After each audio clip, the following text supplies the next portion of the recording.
April 7, 1943, Guadalcanal.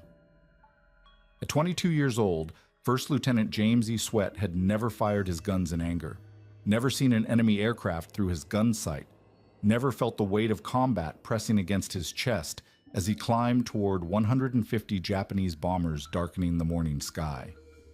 Marine Corps doctrine taught measured engagement. Stay at safe distance. Use altitude advantage. Pick your shots carefully. Preserve ammunition.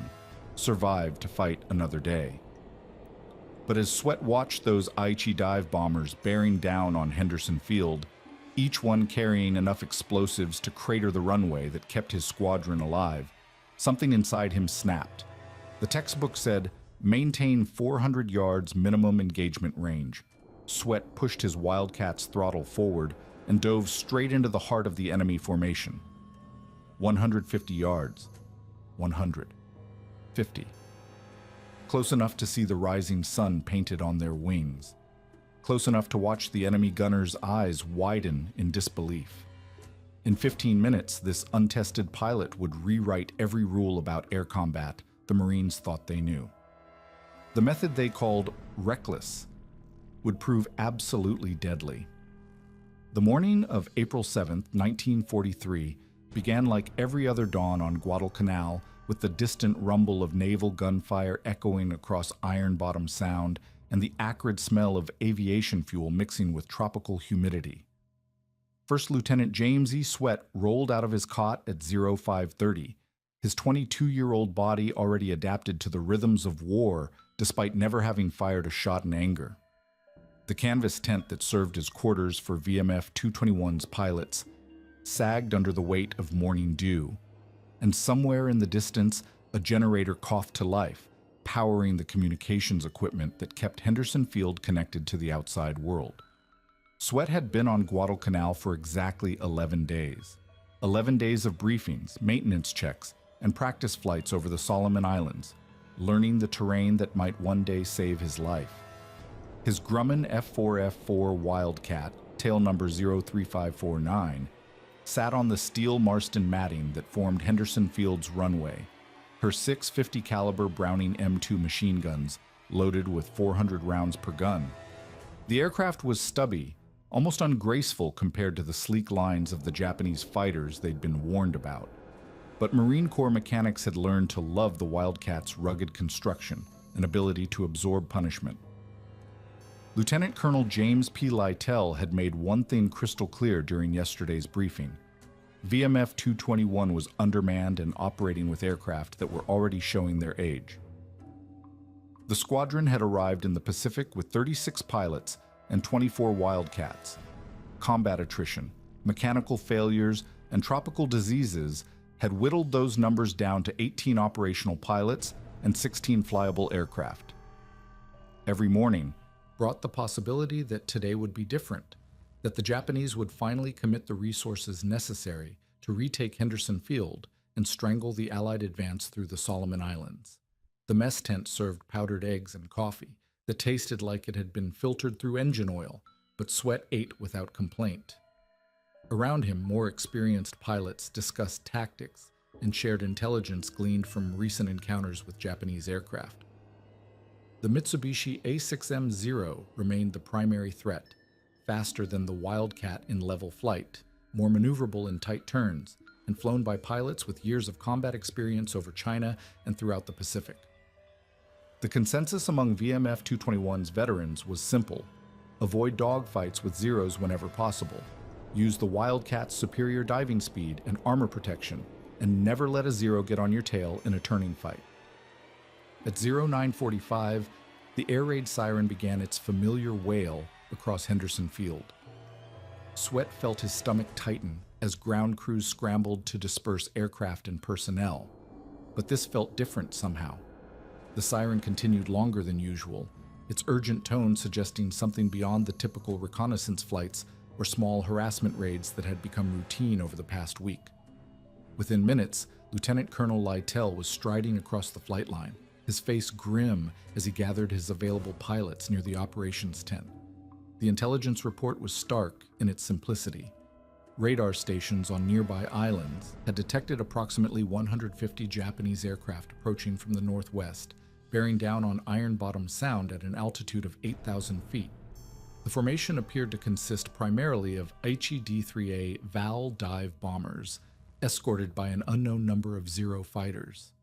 Their target was almost certainly Henderson Field itself, along with the Allied shipping anchored in the Sound. This wasn't a harassment raid. This was a coordinated attempt to cripple Allied air operations in the Solomon Islands. VMF 221 could muster exactly 4 operational Wildcats for immediate launch, 4 aircraft against 150. The arithmetic was sobering, but Lytell's orders were unambiguous. Intercept the enemy formation before it could reach the airfield, concentrate fire on the bombers, and disrupt their attack runs by any means necessary. Secondary targets were the Zero escorts, but only if tactical conditions permitted. The primary mission was bomber destruction.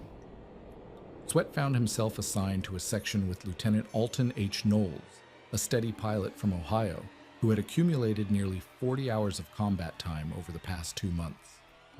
Knowles would serve as section leader, with Sweat flying as his wingman. The other section consisted of 2 more experienced pilots, both of whom had confirmed kills against Japanese aircraft. As the 4 pilots conducted their pre-flight inspections, mechanics worked frantically to ensure every system was functioning perfectly. There would be no second chances if an engine failed or a gun jammed during the engagement. The Pratt & Whitney R1830 Twin Wasp engine in Sweat's Wildcat turned over on the first attempt, settling into the familiar 14-cylinder rumble that had become the soundtrack of Marine Corps aviation in the Pacific. He completed his engine run-up, checked control surfaces, and verified that his 6 machine guns were armed and ready. The tactical radio crackled with updates from the radar stations. The enemy formation was maintaining course and speed, now less than 30 minutes from Henderson Field. At exactly 10:07, the 4 Wildcats began their takeoff roll. Sweat felt the familiar sensation of the aircraft accelerating down the steel matting, the tail wheel lifting off as airspeed built toward flying speed. At 85 miles per hour, he pulled back on the stick and felt the main landing gear leave the ground. Henderson Field fell away below him as the formation climbed through scattered clouds toward their assigned patrol altitude of 12,000 feet. The radio chatter was minimal but professional as the 4 Wildcats established their defensive patrol pattern northeast of the field. Sweat checked his instruments repeatedly, oil pressure steady, engine temperature normal, fuel quantity showing full tanks. His hands felt steady on the controls despite the adrenaline beginning to course through his system. This was the moment every pilot trained for but hoped would never come, the transition from peacetime theory to wartime reality, where split-second decisions would determine not just personal survival, but the outcome of the broader battle. Through breaks in the cloud cover below, Sweat could see the gray shapes of Allied destroyers and transports anchored in Iron Bottom Sound. Those ships represented the lifeline that kept Henderson Field operational, carrying everything from aviation fuel to replacement aircraft.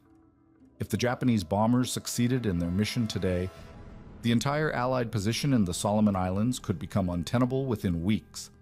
At 10:15, Lieutenant Knowles' voice crackled over the radio with the words that would change everything. Bogies, 11 o'clock high, approximately 20 miles out. Sweat squinted through his canopy and caught his first glimpse of the enemy, a dark smudge against the morning sky that gradually resolved into the unmistakable silhouettes of Japanese aircraft in formation. 150 bombers and fighters, exactly as intelligence had predicted, flying with the mechanical precision that had made the Imperial Japanese Navy Air Service feared throughout the Pacific. The enemy formation stretched across nearly 2 miles of sky, a carefully orchestrated display of Japanese naval aviation at its peak. Sweat counted the aircraft methodically as the distance closed, roughly 100 Aichi D-3A dive bombers in the center, protected by what appeared to be 50 Zero fighters weaving back and forth above and alongside the main body. The bombers flew in tight 3 aircraft sections, each carrying a single 250-kilogram bomb capable of cratering Henderson Field's runway or punching through the deck of any Allied warship. Their altitude was 8,500 feet and climbing slowly, giving them the energy advantage they would need for their diving attacks. Lieutenant Knowles positioned the 4 Wildcats above and to the right of the approaching formation, using cloud cover to mask their presence while radioing position reports back to Henderson Field. The tactical situation was becoming clearer by the minute. The Japanese had committed enough aircraft to overwhelm any conventional defense, but they had also made themselves vulnerable by flying in such a large, unwieldy formation. Individual bomber sections couldn't maneuver independently without risking collision with adjacent aircraft, and their escort fighters were spread thin, trying to provide coverage for such an enormous target.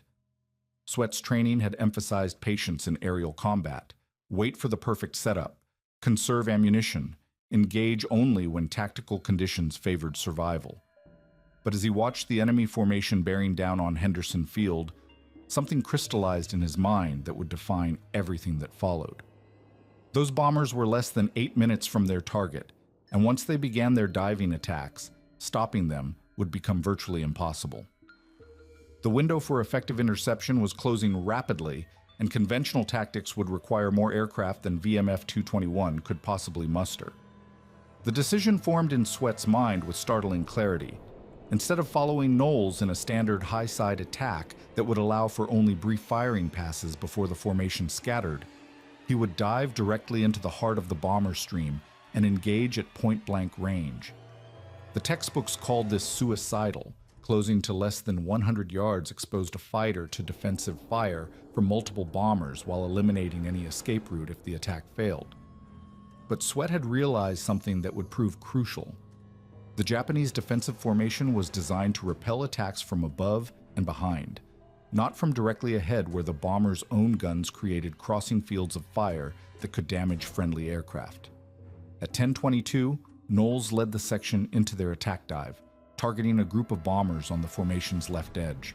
Sweat followed initially, but as the 4 Wildcats approached firing range, he broke away and rolled into a nearly vertical dive aimed at the formation's center. His airspeed built rapidly, 200 miles per hour, 250, approaching the Wildcats' never-exceed speed as Henderson Field's runway became visible far below through breaks in the cloud cover. The bombers grew larger in his main gun sight with each passing second, their fixed landing gear and greenhouse canopies becoming clearly defined as individual aircraft rather than anonymous dots against the sky. At 400 yards, maximum effective range for his .650 caliber machine guns, Sweat held his fire and continued diving. 300 yards, 200. The lead bomber's rear gunner had spotted him and was traversing his 7.7mm machine gun, but the relative motion made accurate shooting nearly impossible. At 150 yards, Sweat pressed the trigger and felt his Wildcat shudder as all 6 guns opened fire simultaneously. The convergence pattern had been set for 250 yards during his pre-flight preparations, but at this range the bullet streams were still concentrated enough to deliver devastating firepower. The effect was immediate and catastrophic for the target bomber. Armor-piercing incendiary rounds tore through the D-3A's engine cowling and cockpit, igniting fuel lines and hydraulic systems in a matter of seconds. The aircraft's right wing folded upward as structural damage compromised the main spar, and within 3 seconds of Sweat's first burst, the bomber was spinning toward the ocean 8,000 feet below, its crew already beyond any hope of survival. Sweat had fired for exactly 2.5 seconds, roughly 125 rounds from his 6 guns combined. Without pausing to observe the results, Sweat pulled up sharply and rolled left to line up on a second bomber barely 50 yards away. The maneuver put tremendous stress on both aircraft and pilot, generating forces approaching 6 times the pull of gravity. But the Wildcat's robust construction handled the punishment without structural failure. His second target was already taking evasive action, the pilot pushing his aircraft into a shallow dive while his rear gunner fired continuously at the approaching fighter. Sweat ignored the defensive fire and closed to 75 yards before triggering another burst that lasted exactly 3 seconds. This time, the results were even more dramatic. The bomber's fuel tank erupted in orange flame as incendiary rounds found their mark, transforming the aircraft into a falling torch that illuminated the surrounding formation. The explosion was violent enough to damage a nearby D-3A which began streaming white coolant from its perforated radiator and gradually falling behind the main formation. Sweat had effectively destroyed 2 bombers with his second attack, though only one would be credited as a confirmed kill by the intelligence officers who would later analyze the engagement. The Japanese formation was beginning to react to the unprecedented attack from within their own defensive envelope. Bomber pilots who had maintained rigid formation discipline for the entire flight from their bases in the northern Solomons now found themselves taking individual evasive action as Sweat continued his rampage through their ranks.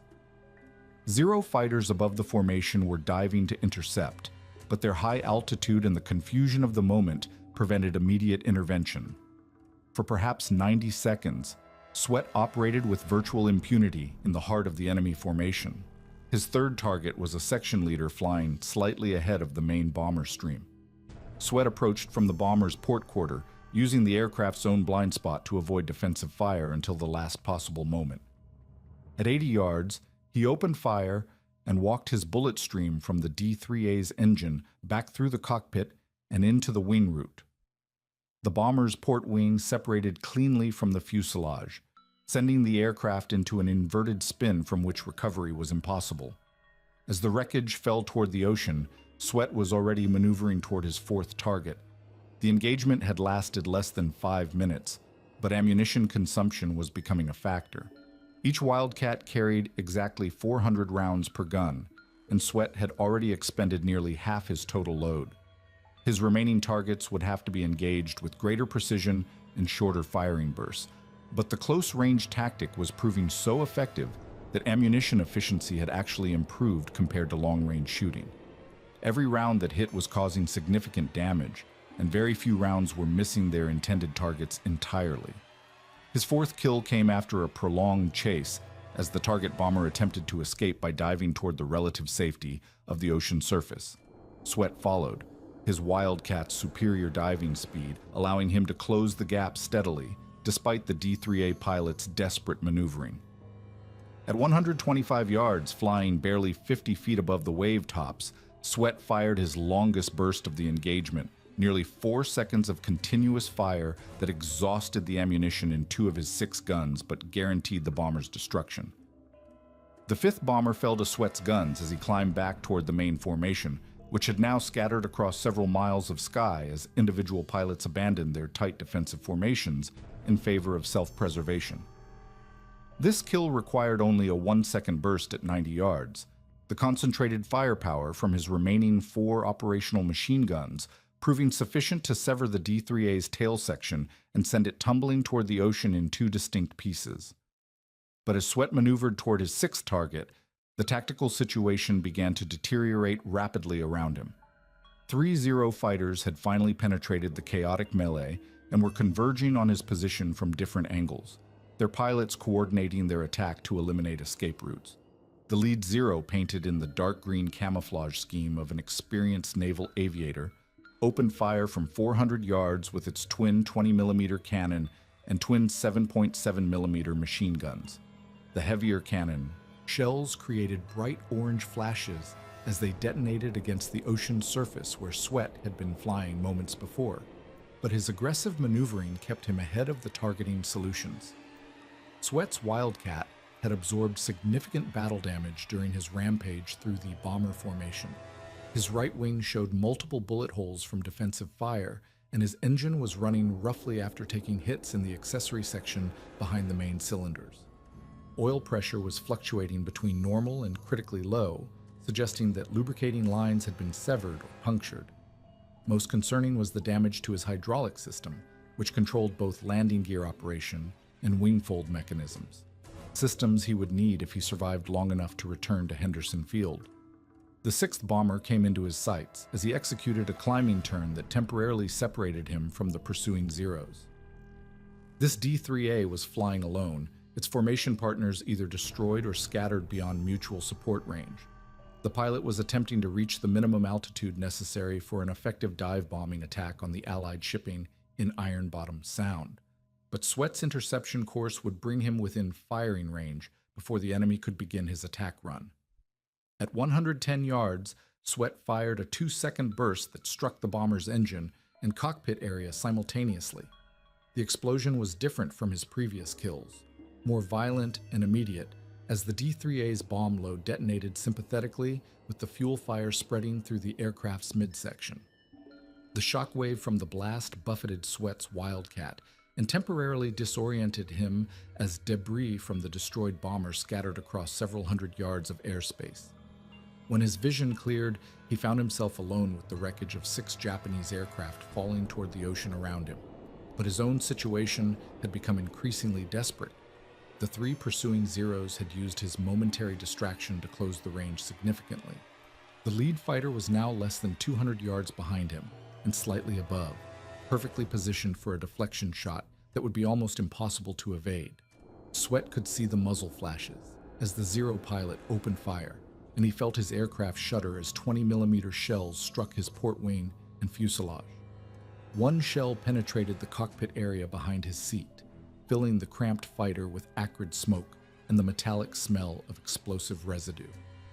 His 7th and final kill of the engagement came almost by accident as Sweat performed a violent evasive maneuver to escape the Zero's attack. Rolling inverted and pulling through to a steep dive, he found himself directly behind another D-3A that had been attempting to reform with other surviving bombers.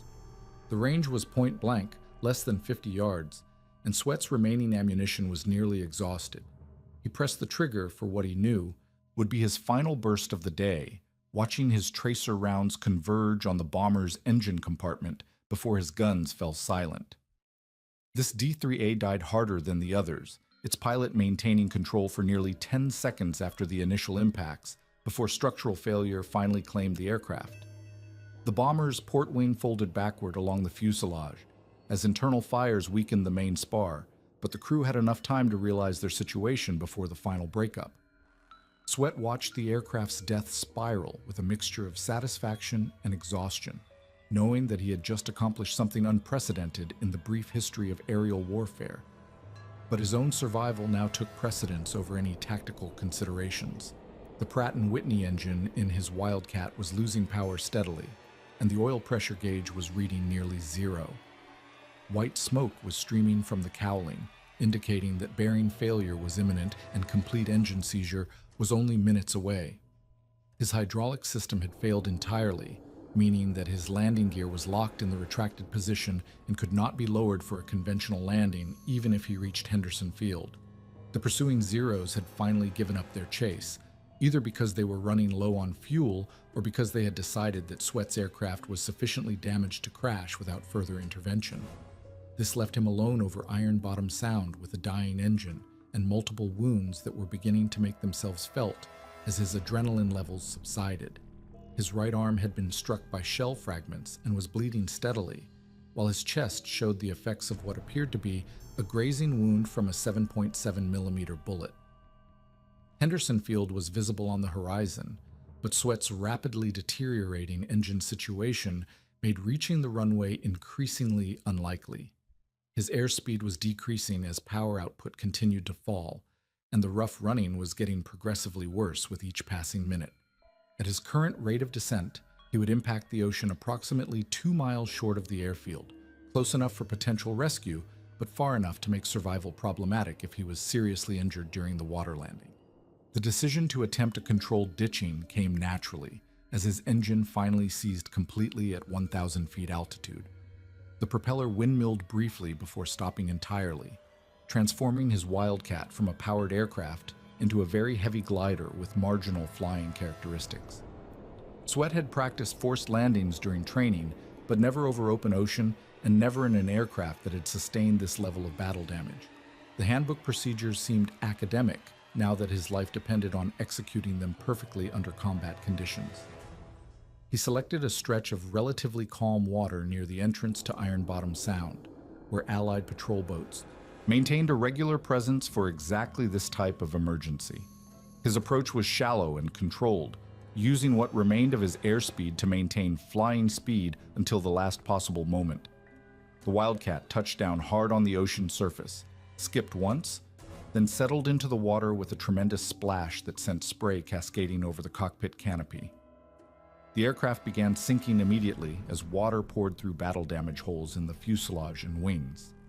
Sweat fought to release his safety harness and open the canopy before the cockpit flooded completely, but his wounded right arm made the process agonizingly slow.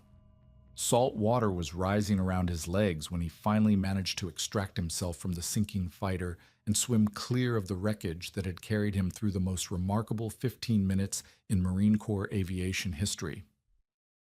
The water around Sweat turned red within minutes as blood from his wounds mixed with the salt spray of Iron Bottom's sound. His right arm throbbed with each stroke as he swam away from the rapidly sinking Wildcat, the aircraft's tail section already disappearing beneath the surface as air trapped in the fuselage escaped through torn metal and shattered plexiglass.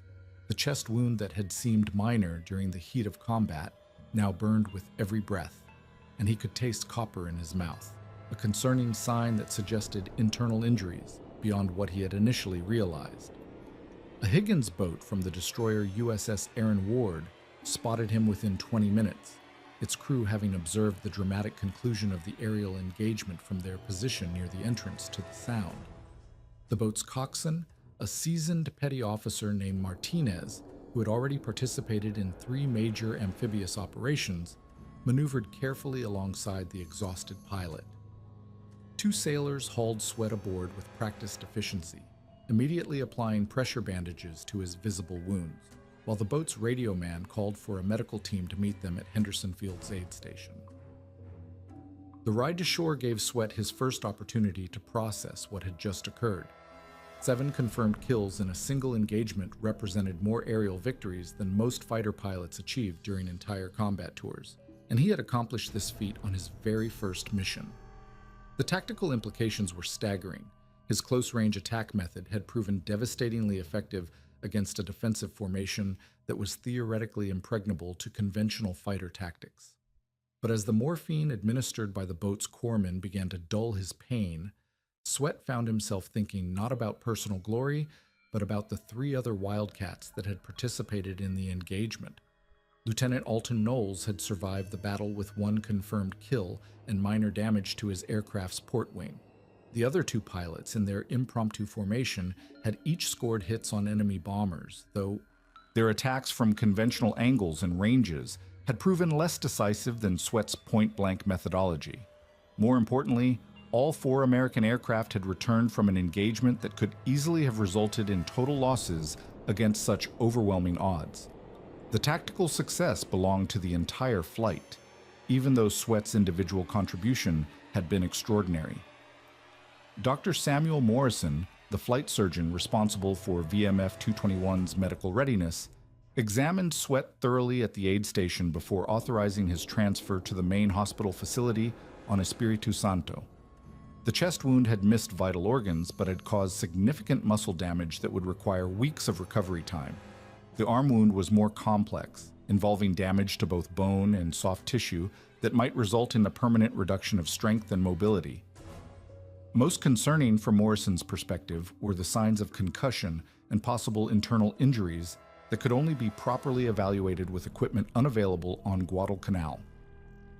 Lieutenant Colonel James Lytell visited Sweat's bedside that evening, bringing preliminary reports from intelligence officers who had debriefed the other pilots and analyzed radio intercepts from Japanese aircraft during the engagement. The enemy formation had been disrupted so completely that only 37 bombers had reached their intended targets, and most of those had dropped their ordnance hastily and without proper aim. Henderson Field had sustained only minor damage to its fuel storage area, while the Allied shipping in Iron Bottom Sound had emerged virtually unscathed. The mission that Japanese planners had designed as a decisive blow against American air power in the Solomon Islands had failed catastrophically. The tactical ramifications extended far beyond a single engagement. Sweat's close-range attack method had demonstrated that bomber formations, regardless of size, remained vulnerable to aggressive fighter tactics executed with sufficient skill and determination. The key insight was that defensive firepower from multiple bombers created interference patterns that actually reduced accuracy when fighters approached from specific angles at very close range. This counterintuitive reality would reshape American fighter doctrine throughout the Pacific theater, though few pilots would possess the nerve and skill necessary to execute such attacks consistently. Word of Sweat's achievement spread rapidly through Allied forces in the Pacific, reaching senior commanders within hours and generating discussion at the highest levels of military planning. General Curtis LeMay, then developing strategic bombing doctrine for operations against Japan, recognized immediately that Sweat's tactics could be adapted for escort fighters protecting American bomber formations.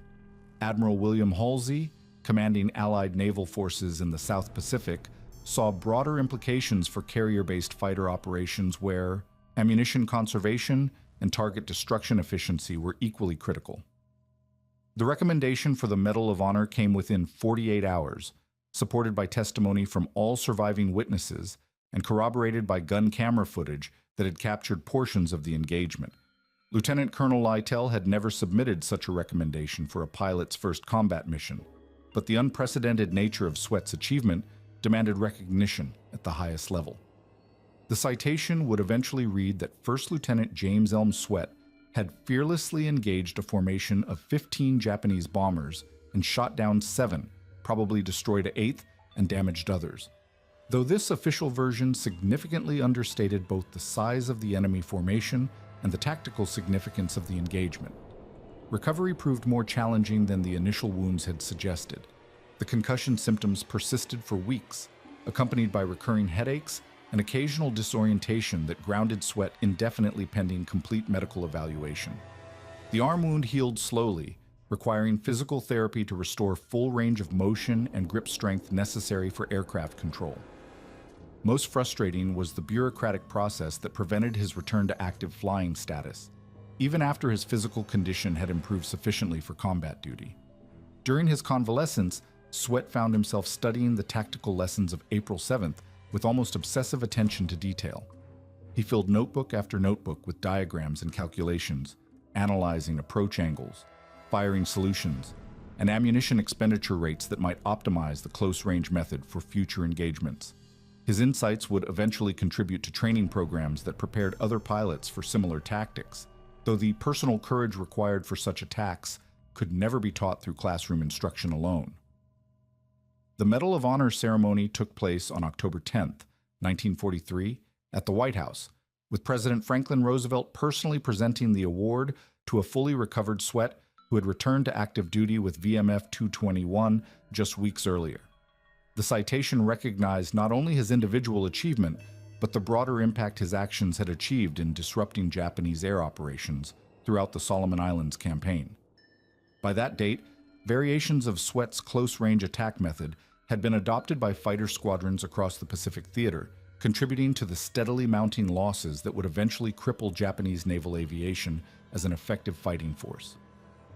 The ceremony marked not an ending, but a transformation in how American fighter pilots approached aerial combat against bomber formations, establishing principles that would influence air warfare doctrine for decades to come. The tactical manual that emerged from Sweat's experience reached Marine Corps fighter squadrons throughout the Pacific by December 1943, carrying the understated title, Close-Range Engagement Procedures for Single-Engine Fighters. Written in the dry language of military doctrine, it failed to capture the raw courage required to execute the tactics it described, but the technical specifications were precise enough to save lives. Optimal firing range, 75 to 125 yards. Maximum engagement time per target, 3 seconds. Ammunition conservation ratio, 80% hits versus 20% conventional long-range attacks. Required pilot qualifications, superior gunnery skills, exceptional aircraft handling ability, and what the manual euphemistically termed aggressive temperament under combat conditions. By spring 1944, Sweat had returned to full combat status and was leading training programs at Marine Corps Air Station El Toro in California, where newly graduated pilots learned to apply his methods before deployment to the Pacific Theater. The training scenarios were as realistic as peacetime conditions permitted, with pilots practicing high-speed approaches against target drones while instructors emphasized the critical importance of precise timing and ammunition discipline. Many student pilots found the psychological barriers more challenging than the technical requirements, Closing to point-blank range against defended targets required overriding every survival instinct developed through months of conventional flight training. The impact of these training programs became evident during the Marianas Campaign of June 1944, when Marine fighter squadrons employing variations of Sweat's tactics achieved kill ratios against Japanese bomber formations that exceeded anything previously recorded in aerial warfare. VMF-124, flying F-4U Corsairs over Saipan, destroyed 43 enemy bombers in a single engagement while losing only 2 aircraft to defensive fire. VMF-323, operating from Henderson Field on Guadalcanal, claimed 67 confirmed kills during the month of July alone, with most victories achieved at ranges under 100 yards, using ammunition expenditure rates 30% lower than conventional attacks. The Japanese response to these evolving American tactics demonstrated both adaptability and desperation, as their bomber losses mounted throughout 1944. New defensive formations placed Zero fighters directly within bomber streams rather than above or alongside them, creating overlapping fields of fire that made close-range attacks significantly more dangerous. Bomber crews received additional gunnery training and upgraded armament, with some D-3A variants carrying as many as 4 defensive machine guns compared to the single rear-facing weapon of earlier models. Most significantly, Japanese tactical doctrine began emphasizing smaller, more dispersed formations that could not be disrupted by single-fighter attacks, regardless of their effectiveness. Sweat's own combat record continued to grow during his second tour with VMF-221, which returned to the forward areas in August 1944 for operations supporting the invasion of the Philippines. Flying the new F-4U-1D Corsair, an aircraft significantly more capable than his original Wildcat, he added 11 more confirmed kills to his total while developing advanced variations of his close-range method adapted to different tactical situations. His techniques for attacking formations during their bombing runs proved especially valuable, as pilots could exploit the temporary vulnerability created when bombers committed to their attack profiles and could not maneuver defensively. The broader strategic implications of Sweat's innovations extended far beyond individual combat engagements. American bomber formations operating over Japan during 1945 benefited enormously from escort fighters trained in close-range tactics, as these methods proved equally effective when applied defensively against Japanese interceptors. The 20th Air Force, conducting strategic bombing operations from bases in the Marianas, reported that B-29 losses to fighter attack decreased by 47% after escort squadrons adopted modified versions of Sweat's approach procedures. The ability to destroy attacking fighters quickly and efficiently meant that fewer bombers were lost to defensive fire, while more Japanese interceptors were eliminated per engagement. Technical analysis conducted by Navy Bureau of Aeronautics engineers revealed why Sweat's methods worked so effectively against conventional defensive formations. Computer calculations performed using early electronic equipment demonstrated that bomber defensive fire patterns created dead zones at specific ranges and approach angles, particularly when multiple aircraft attempted to engage the same target simultaneously. These dead zones were largest at distances between 50 and 150 yards, exactly the engagement envelope that Sweat had discovered intuitively during his first combat mission. The mathematical models confirmed what combat experience had already proven. Aggressive close-range attacks were actually safer than conventional long-range engagements when executed properly. The post-war career that followed Sweat's military service reflected his continued interest in aviation technology and tactical development. Joining Grumman Aircraft Engineering Corporation in 1946, he contributed to the design of next-generation fighter aircraft while serving as a test pilot for experimental weapon systems. His insights from combat experience influenced the development of the F-9F Panther jet fighter, particularly in areas of gun installation and ammunition storage that affected combat effectiveness. The transition from propeller-driven aircraft to jets required fundamental reconsideration of aerial combat tactics, but the basic principles Sweat had established remained valid across technological generations. Educational institutions throughout the United States sought Sweat's expertise as aviation programs expanded during the post-war boom. His lectures at the Naval War College and Air Force Academy became legendary among military aviation students, combining technical precision with vivid accounts of actual combat experience. The courses he developed emphasized decision-making under pressure and the importance of tactical flexibility when conventional doctrine proved inadequate to specific situations. His teaching philosophy stressed that technological superiority meant nothing without the courage and skill necessary to exploit that advantage in combat conditions. The Korean War provided an unexpected opportunity to test whether Sweat's tactical principles retained their effectiveness in jet-age warfare. Marine Corps F-4U Corsairs, operating from aircraft carriers off the Korean coast, employed modified versions of his close-range attack methods against North Korean and Chinese bomber formations, achieving results comparable to those recorded during World War II. The increased speeds and firepower of jet aircraft actually enhanced the effectiveness of point-blank attacks, as engagement times were reduced while target destruction probability increased significantly. Recognition of Sweat's contributions to American air power continued throughout the Cold War era as military historians and tactical analysts studied the evolution of fighter combat doctrine. His Medal of Honor citation, originally focused on a single day's achievement, came to represent a fundamental shift in how air forces approached the problem of bomber interception. The courage displayed during 15 minutes over Iron Bottom Sound had catalyzed changes that affected aerial warfare on a global scale, influencing not only American tactics but forcing corresponding adaptations by potential adversaries worldwide. The legacy that emerged from April 7, 1943, extended far beyond military applications, demonstrating how individual initiative and creative thinking could overcome seemingly impossible odds when applied with sufficient determination and skill. Sweat's story became a case study taught in business schools and leadership programs, illustrating how unconventional approaches to established problems often produced breakthrough results that transformed entire industries or fields of endeavor.